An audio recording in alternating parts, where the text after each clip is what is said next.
Assalamualaikum warahmatullahi wabarakatuh. Perkenalkan, nama saya Arden Febrianto.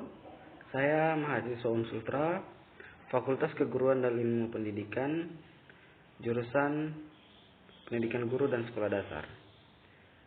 Di sini saya akan menjelaskan tentang pengertian kecerdasan naturalis. Jadi kita artikan dulu apa sih itu yang namanya natural. Natural itu adalah hal yang melekat pada diri kita, yang menjadi identitas kita sendiri, di mana keahlian atau pengetahuan itu tidak dibuat-buat, yaitu berdasarkan dari diri kita sendiri. Jadi pengertian kecerdasan naturalis ini, kecerdasan naturalis adalah keahlian mengenali dan mengkategorikan spesies, contohnya spesies flora atau fauna. Jadi di sini kecerdasan naturalis ada kecerdasan yang betul-betul natural, di mana kita mempunyai pengetahuan tentang mengenali atau membedakan spesies atau makhluk sekitar. Jadi di sini kecerdasan ini juga meliputi kepekaan pada fenomena alam lainnya, misalnya formasi awan dan gunung-gunung. Dan bagi mereka yang dibesarkan di lingkungan perkotaan, kemampuan membedakan benda tak hidup seperti mobil, sepatu karet, dan sampul keset. Jadi di sini kecerdasan ini juga dapat mempengaruhi tentang tempat tinggal seseorang, atau baik yang di gunung maupun yang di kota. Jadi kalaupun ada perbedaan, itu adalah perbedaan yang natural juga. Kemudian ciri-ciri. Di sini ada 6 ciri-ciri, saya akan sebutkan satu persatu, yaitu suka dan akrab pada berbagai hewan peliharaan. Yang kedua, sangat menikmati berjalan-jalan di alam terbuka. Suka berkebun atau dekat dan taman memelihara binatang.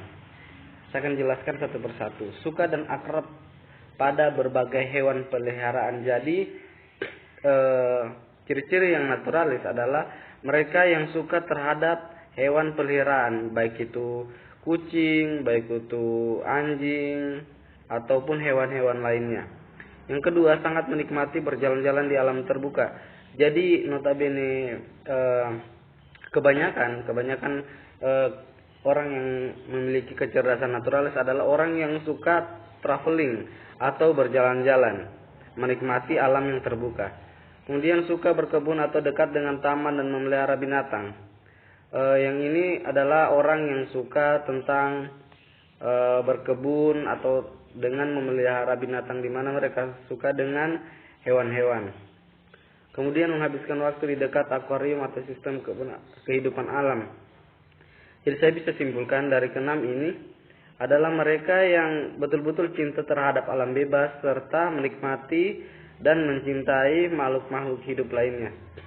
Yang terakhir adalah berprestasi dalam 7-8 mata pelajaran IPA, biologi, dan lingkungan hidup. Jadi kecenderungan yang naturalis adalah kecenderungan di mana mereka yang mencintai tentang biologi serta lingkungan hidup lainnya, di mana alam-alam sekitarnya mereka sangat suka. Kemudian metode pembelajaran outing class. Pembelajaran outing class adalah suatu pembelajaran yang dilaksanakan di luar ruangan atau kelas yang bertujuan membekal keterampilan anak didik dan mengembangkan kemampuan yang dimiliki. Jadi outing class ini adalah pembelajaran yang dilakukan di luar kelas, tetapi dia tetap jam pelajaran, tetapi cara mengajarnya bukan dalam kelas dengan di luar kelas. Guna pembelajaran ini adalah memperkenalkan secara langsung tentang apa-apa pengetahuan yang dapat kita dapat. Contohnya dalam pembelajaran ini kita menjelaskan tentang misalnya rumput. Rumput itu kalau dijelaskan di dalam kelas mungkin siswa akan terbayang-bayang saja, tapi kalau kita menjelaskan itu di luar, kemudian melihatkan contohnya, maka siswa itu atau murid-murid tersebut dapat secara jelas melihat, yang ini namanya rumput. Jadi mereka dapat melihat secara jelas.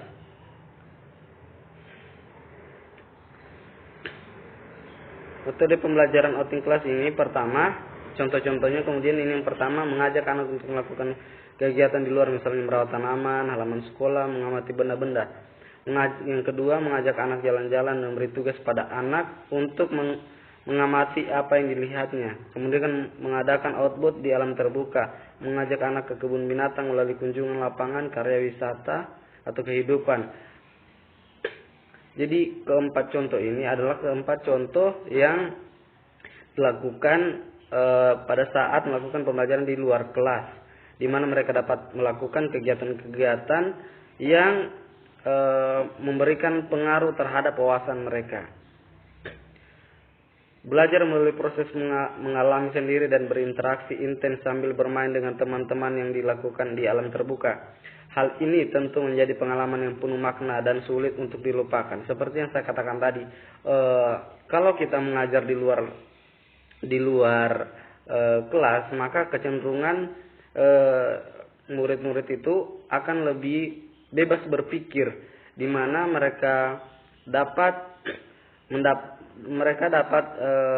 pengetahuan itu lebih besar lagi dan lebih banyak, serta pengalaman mereka yang baru membentuk perkembangan anak didik dan kemudian hari akan membentuk karakter yang menyenangkan untuk diterapkan dalam kehidupan sehari-hari. Sekian dan terima kasih.